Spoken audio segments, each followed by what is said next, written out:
Почитувани представници на медиумите, почитувани граѓани. Владата на Социјалдемократскиот сојуз на само 2 дена пред и така одложениот старт на учебната година направи целосен колапс на образовниот систем. Денешното тестирање на националната платформа на Министерството за образование за одвивање на онлайн настава не издржа ни 30 минути. Ваквиот колапс предизвикува премногу конфузија кај наставниот кадар, но и кај самите родители и ученици. Откако учениците и наставниците ги добија своите насоки за работа на платформата, истата се покажа целосно нефункционална. Најпрво, учениците и наставниците не можеа да воспостават пристап до платформата, а потоа воопшто немаа можност за вклучување.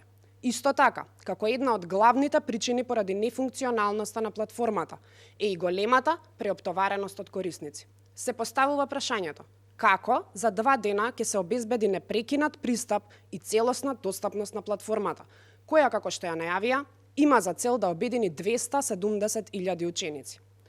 Иако Министерството за образование и наука претходно ги информираше родителите какви спецификации треба да имаат компјутерите со кои учениците би ја следеле наставата, кој воедно ги оптовари родителите за дополнителни близу 20.000 денари од семејниот буџет за обезбедување на соодветен компјутер. Сепак, националната платформа се покажа нефункционална. И покрај проблемите со користењето на националната платформа, сепак, над 40.000 деца во државата нема да можат да следат онлайн настава, бидејќи немаат компјутер со потребните спецификации.